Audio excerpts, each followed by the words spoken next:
Hi folks, in today's video I'll be reviewing Pathfinder 2nd Edition.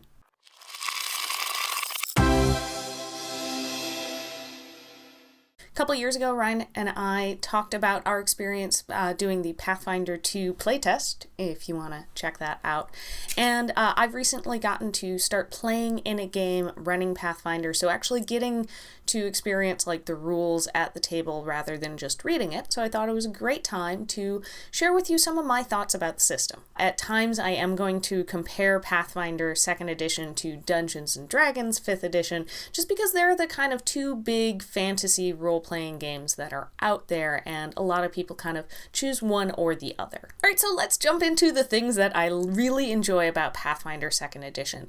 One thing that I think makes it stand out a lot from Dungeons & Dragons is the customization. You have a lot of different options starting at the first level between your class, your ancestry, and then the extra feats that you pick up. You can very much have two characters that are the same class, but mechanically are very, very different.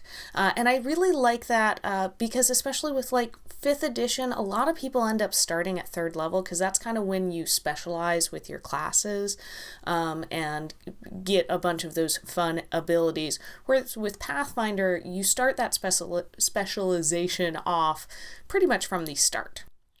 And then it just builds over time, and with all of the different feats that you have, you can really pick up all sorts of different things, and really no two characters probably going to be alike. And with that are all the ancestry feats, and I like that there's that shift in the language from race to ancestry, as well as with all the feats. It brings into this, like, you might have two gnomes, but gnome A has different abilities from gnome B. Not every individual from the same ancestry is going to be exactly alike. However, I will say, with all of that customization, that does mean that character creation can take a while and be a little bit overwhelming. When I was creating my character Nexen for the Rise of the Runelords campaign that I'm in, Ryan kind of joked that it looked like I was studying for a midterm because I had this book. Nexen is also a witch, so I had the advanced player's guide. I'm just going to be talking about the core rulebook today, but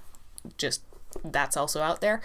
I had that open and I had some notes because because there are so many different options, unless you go in and you know exactly which different feats you want and which speciality in the class and all of those things, it's going to require quite a bit of reading and maybe taking notes and going back and forth, as well as just in the character creation process, there was a lot of flipping back and forth in the book and having to find pages.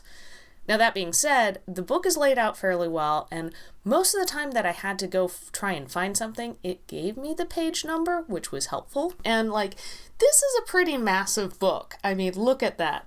And one thing I love is it's got all these sections here, and if you open it up, like, every single page has this guide. So that makes it a lot easier to go, okay, I'm in spells, and I want to flip to playing the game. Ta-da! I'm at least in the playing the game section and then can find it from there, as well as the page numbers. There also are these great boxes that sometimes there will be examples in those boxes. They also use those for tables. And with the boxes, as well as with the major text of the book, there's quite a lot of things kind of being repeated, but the things that are being repeated are the super important, like, big level rules. So that means that as you're reading through it, it's really helping let those important stuff sink in. And then, you can go, if you need to, find the little nitpicky stuff as you need it. One of the big changes with Pathfinder 2nd Edition was at the action economy. Instead of with Pathfinder 1st Edition having to remember what all the different actions were and which, it's been a while since I played it, so I can't remember exactly all of it, but I remember it being a little bit more complicated and trying to remember how many of these different things I can do versus how many of these different things I can do. In 2nd Edition, it's super simplified. You have 3 actions, and everything is broken down and tells you how many actions it takes. And there are free actions as well as reactions, and I like they've got some really cool symbols for all of those things, so that kind of helps remind you what those things are. But like, you can attack 3 times. 1, 2, 3. You can move 3 times. With spell casting, it's how many components are there. So if it just has a verbal component, that's 1. If it's verbal and somatic, that's 2. If it's verbal, somatic, and material, that's 3. That's your whole turn. So that's a lot easier to go boom, boom, boom, done, instead of trying to remember everything. The reaction gets a little confusing because not everybody necessarily gets a reaction, but you can easily mark that on your sheet and know, do I have a reaction? Do I not have a reaction?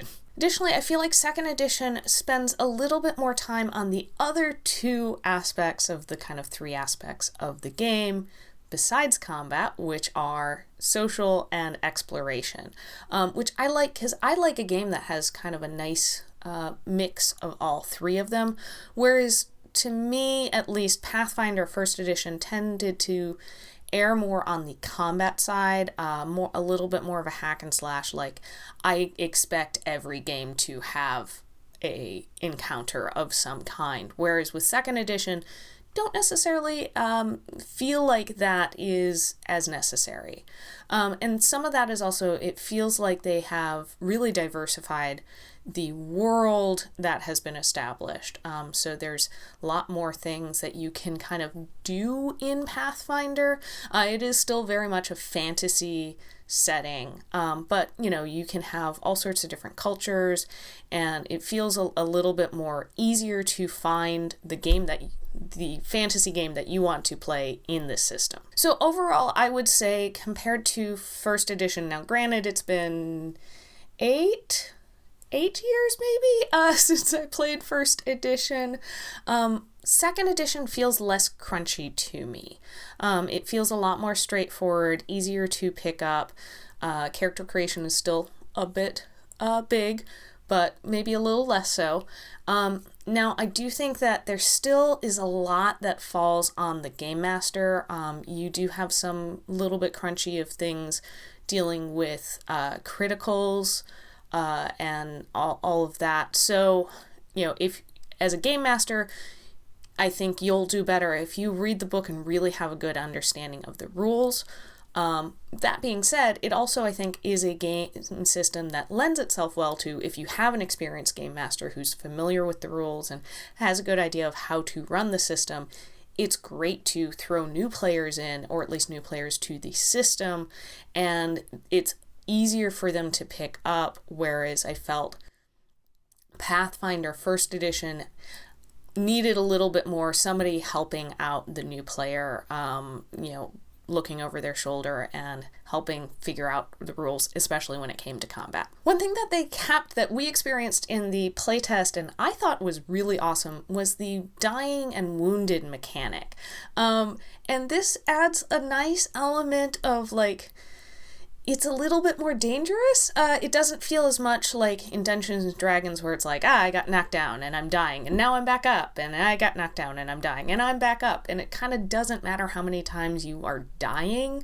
You just can keep getting back up as long as somebody heals you. I do like in 2nd edition how it's, if you are dying and you manage to get back up, and you aren't magically healed a specific way, or you haven't had time to rest, and you get knocked back down to 0 hit points again, you don't start over from scratch. You kind of go down a little bit. So each time you get knocked down, it's more likely that you're actually going to die. You take these wounds that then turn into dying points. And I like that. It adds some strategy to the game where you have to be a little bit more conscious of how many times have I gotten knocked out, and makes it a little bit more dangerous. So I like it, but I also, as a player, I'm like, I don't want my character to die, and they're a little bit easier to die. Now, there are spells and stuff to bring your character back, so fantasy, yay! Okay, so one thing that I really have mixed emotions on is the character sheet. Let's show you the character sheet. So these are the first 2 pages of the character sheet. And here are the 3rd and 4th pages of the character sheet. Now I will say I appreciate that it's 4 pages, because I remember feeling like with Pathfinder 1st edition, it sometimes felt like here's my stack of stuff that I have to keep flipping through, so only having 4 is a lot more doable. That being said, there's not always enough space to write things in, like feats. There's enough space to write in the name of the feat and the page number, and maybe if you write super small, like a super short explanation. But I like having a character sheet where I don't have to have the whole book with me every time I play. The other thing that drives me nuts about this character sheet are the colors. It hurts my brain. And I know Ryan even said it kind of like messes with his head too, because it's really busy. And for me, I don't know if it like messes with me because I'm dyslexic and all of that, or just because it's busy. At the same time, I appreciate that they have things like a heart for the hit points, and like an axe head for the melee strikes, and arrowheads for the range strikes. Like, those are kind of good accessibility things for people who are neurodiverse to find stuff. But it's also super busy with all of the color, and even the printer-friendly version, which is a grayscale version of this, still feels really busy. And there were parts of the character sheet that I didn't know what to put in it or where to write what bit, which could be leaving it open to kind of whatever works for the player, but it didn't quite make sense to me where I needed to put stuff. So that's something to keep in mind, a less positive thing about it. Now, I have seen a number of other people who've made their own character sheets, and I'm definitely thinking about doing another character sheet review for Pathfinder, so especially if you're looking forward to that, let me know down in the comments below any cool character sheets you've found, as well as I'd love to hear your thoughts on Pathfinder 2nd edition. What are the positives, what are the negatives? Stuff like that. A big thanks to our patrons, especially Tucker. If you want to support our channel, you can head over to our Patreon page and check out the perks of being a patron. Thank you so much for watching. If you enjoyed this video, go ahead and hit that subscribe button, because we make videos here every week about tabletop RPGs and our other geeky interests. You can also follow us on our social media, where you can see like when I'm playing Rise of the Rune Lords and some of the other fun stuff that we're up to. I'm doing Mapvember this month. All right, we'll see you next time on Roll for Initiative. Bye!